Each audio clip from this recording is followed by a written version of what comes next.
Last week, I had the chance to spend time with 50 middle managers and rising executives from 20 states. Their top concern was how to adopt AI across their organization and how to lead their people through the changes AI is bringing. My guest today, Shalene Gupta, helps us answer those questions. She's a staff editor for Fast Company's Work Life and Leadership section, and she just published a piece called The Middle Manager's AI Survival Guide.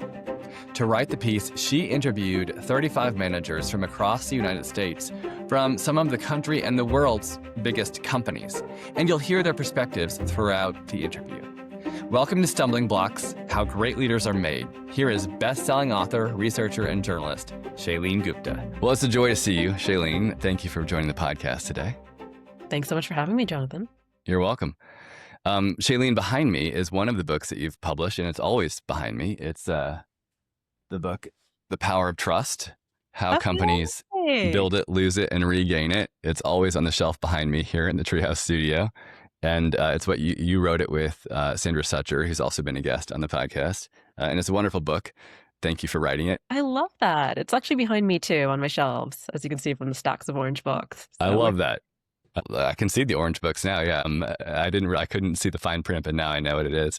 Shalene, you are editor of Fast Company's Work, Life, and Leadership section, and you just published a terrific piece called The Middle Manager's AI Survival Guide. And I wonder if you can just sort of tell us about it. What's the top line takeaway from the Middle Manager's AI Survival Guide? Absolutely. It essentially, we can see that AI is cutting a wide swath through the workforce, and in particular, middle managers are feeling the pain. So our goal with the story was to go out and really talk to the people on the ground, because we get all sorts of studies saying this is what's going on, and like blah, blah, blah % of middle managers are feeling, et cetera. And all the studies contradict themselves. So I went out. I've seen that too. Right? And it's just like, what is going on? So I went out to talk to as many as I could. And it turns out there's a good reason that all the studies are contradicting themselves. And it's because there's several different realities going on depending on where you are as a middle manager and what company you're at. Yeah. So you interviewed 35 of these middle managers to shape the article. And as you interviewed them, what were the takeaways from those interviews? What did you learn about sort of, as you just said, the different universes where AI is being applied across corporate America? You know, I felt like there were two main universes that we can think of it as.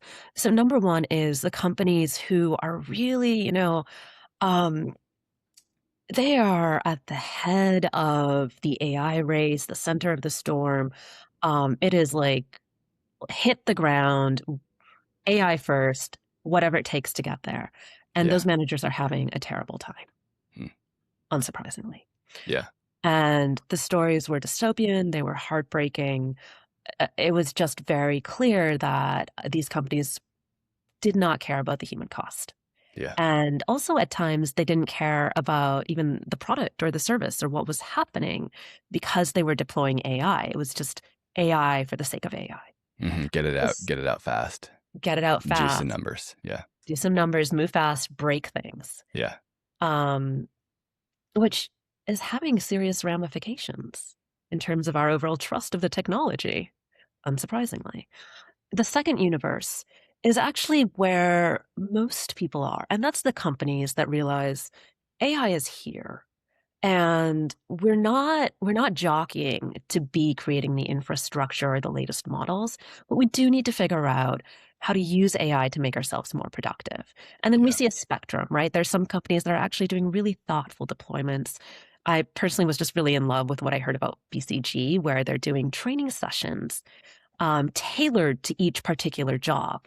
And and it made sense to me, like BCG is all about services, right? They hire talented people and it's all about cultivating that talent.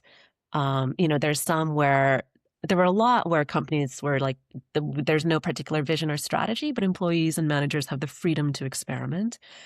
And then there were some where people are just like, this is horrifying, this is terrifying, I don't want to experiment with AI, can we just keep the world the way it is? Which I do have sympathy with, but sadly that's not the reality we're living in today.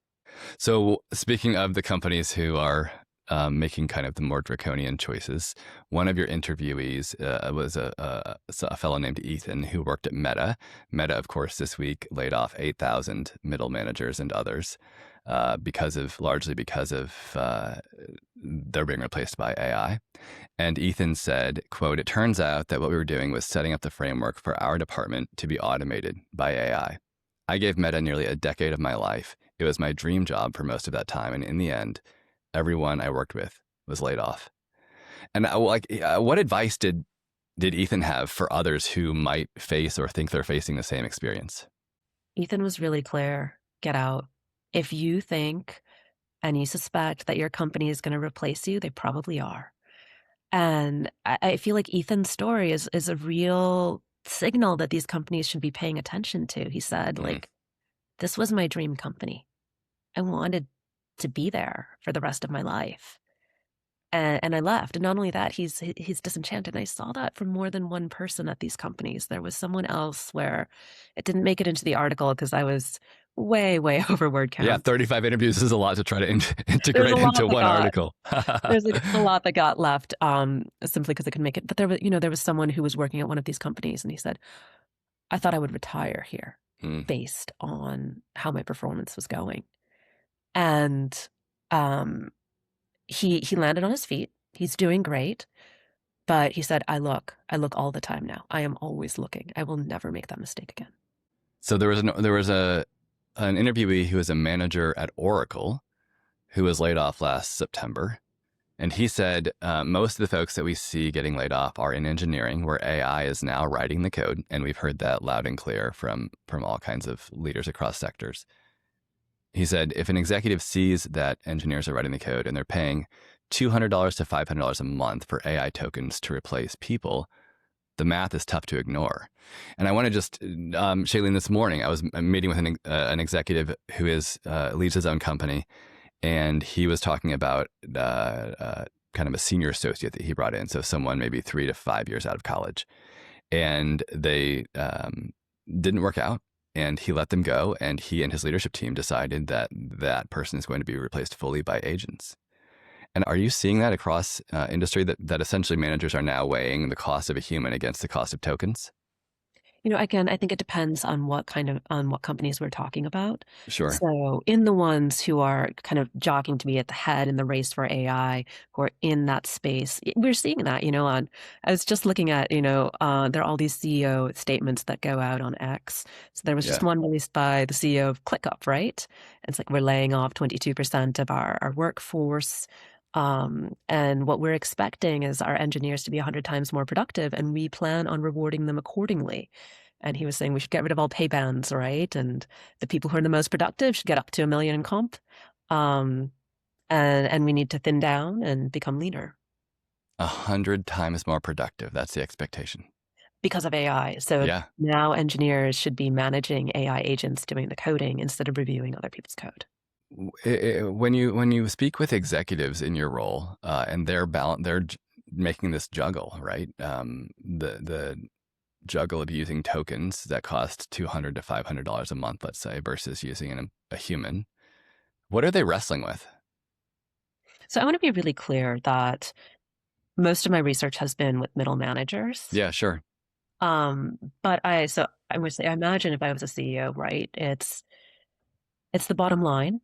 It's how do you stay ahead as a company? How do you stay productive, especially, and it's frightening, I imagine, because if everyone else is saying, hey, I'm going to be more productive, and you look at all these gains, I imagine it's a terrifying and perhaps exhilarating position to be in. But I worry that in this race, tech is infamous already for leaving behind people, right? It's move fast and break things. And what we've seen is we have social media that has given us the power to connect with people at an incredible level and resulted in great loneliness, depression, and isolation. Yeah. So are we weighing the human cost? And is that something these CEOs feel like they can even afford to think about? I think it's eye-popping that Jamie Dimon during Davos said, the government is going to need to step in, or we're going to have a social crisis. A social crisis, right? Right. So you talk to middle managers, some of whom were still employed at organizations, but some like the folks who we've just referenced at Meta and Oracle who had been let go. When you talk to them, what's it like right now to be a middle manager in corporate America? I mean, again, it depends on where you are. So, but I will say there was an overall theme, regardless of what organization people were in. People wanted to talk to me for this story. And That's so interesting. right. And they were said, I want to talk to you because I want to know what other people are doing and I want Hmm. to know what they're dealing with, which to me says that there's a great amount of confusion Hmm. and a lot of pressure to figure this out, to have the answers. But the truth is, no one really had answers. Even Hmm. people who were like in the thick of it were very curious to know what is everyone else doing. Um, and I talked to somebody who was in the thick of it, uh, embedded in one of these major tech orgs who, I mean, he was such an enthusiast and he had AI embedded in every aspect of his day from like waking up and getting briefings. And he was laid off before I could finish the story. And I don't think he saw that coming. Last week and this earlier this week, I was with about 50 middle managers and then executives from 20 states and the clients, and they absolutely the top issue on their mind was how to integrate AI into their business, but also how to lead their people through that integration without losing their best people. So it's interesting to hear that point of view is similar across the 35 folks that you interviewed as well. In those interviews, you said there was a common theme among middle managers who are most excited about AI. What was the common theme? The people who are most excited were the people who were given the freedom to experiment, Hmm. where a directive wasn't coming down from the top of like, you've got a token max, you're being evaluated on your performance reviews. And so it wasn't fear-based, it was excitement-based, where it was like, what can we do with this? And there were several examples of middle managers who were actually doing this in a really clever way. I was quite taken with Georgia Pacific, which I wasn't expecting Sure. that a paper and home goods company would have cracked it. But they essentially first tried to do it top down and say, this is what needs to happen. And employees were freaking out and they weren't getting the results they wanted because they were getting pushback of like, well, AI like produced these crappy results. Um, and so then they took a step back and they tried a gentler approach where it was really the team comes together, they brainstorm, there's specific times of the week that are just cordoned off for learning and people share. And that approach, by and large, I heard people repeating it over and over again, where you understand there's going to be a learning curve. And really, with AI, right, the secret is how do you apply it to your job? And every employee knows their job better than the executives. There's just minutia where an executive doesn't have the time to get into that. And a directive about this is how you use AI is going to miss things, which is what happened at Meta. And we see that in Ethan's story where he's being told to use AI for legal compliance, and then things slipped Yeah. through the cracks. And again, very scary, didn't make it into the story, but there are issues out there with some of these products now that haven't gotten fixed, right? Hmm. So have the employees coming up with how to use AI because they know what parts of the job are, kind of the grunt work, something that can easily be automated. And they know exactly where human judgment is needed. And frankly, actually knowing the difference between where you can automate and where you can use human judgment requires judgment. So if you had the chance to meet with, let's say, these 35 again, or middle managers like them across the country, or the folks who I met with last week, um, who are concerned about how to integrate AI across their organization and also how to lead their people through that transformation at the same time, what advice would you give them? Yeah. I'd say, first of all, if you feel like you don't have answers, don't feel bad. Nobody has answers. That's why Hmm. we're seeing this huge hype bubble in this production. There's so much noise because no one has really figured out what they're doing.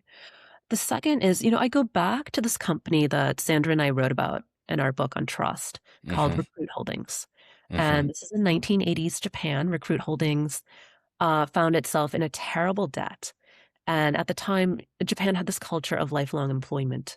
And Recruit Holdings had a horrible debt, didn't know if it'd be able to repay it, and honestly did not know if it would be able to keep to give its employees jobs or really any benefits at all.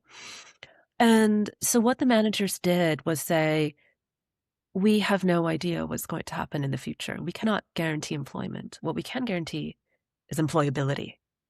And so what Recruit did is they invested in educating their employees and giving them flexibility. And what that paid off in dividends. Today, Recruit Holdings is this massive multi-billion-dollar company that owns Glassdoor and Indeed.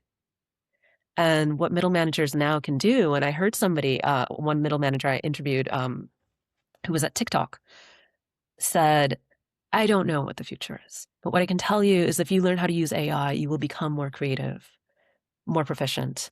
So use it to empower yourself, because what we are seeing is jobs where an AI skill is listed pay about 20% more, and that increases for every AI skill. People who know how to use AI are in great demand. And that ability to blend AI effectively without losing our humanity, I think, is going to be incredibly important. So I think good middle managers will understand that this isn't necessarily a place with easy answers, but we can create an environment where it's safe to learn, where it's safe to share, where people aren't penalized for talking about their experiments and how they're using it, and where people can thoughtfully think through what does it mean to use AI well, effectively, and ethically. And what advice would you give the rest of us? I think to do the same, to figure out how to use AI in a way that's empowering rather than sort of giving into the hype. I think it can feel like there's a lot of pressure to outsource everything to AI. But I would argue that we should figure out how to use AI to give ourselves more joy, right? Outsource the parts of our days and our lives and pieces of our work that feel like drudgery, that are hard, that are painful. And then the parts that are fun and perhaps even painful, but a struggle worth fighting, keep that. Fight for it, protect it. Don't give any of it to AI. Shalene Gupta, thank you so much. This is great, and I think a very helpful primer on how middle managers and the rest of us can survive the age of AI. Thank you. Thank you so much for having me. I think one of the most underrated things Shalene said is something that echoes research I've seen and done myself as well. When people feel safe to experiment, and most important, like their boss has their back, they're far more likely to adopt to whatever changes come their way, whether it be AI, a new strategy, a new product launch. That principle applies in the workplace, but it also applies at home. Next week, we'll hear again from Vice Admiral Mark Harnacek, who led the $35 billion Defense Logistics Agency. He'll talk about loss, grief, and leadership as a mirror. I'll see you next time on The Stumble.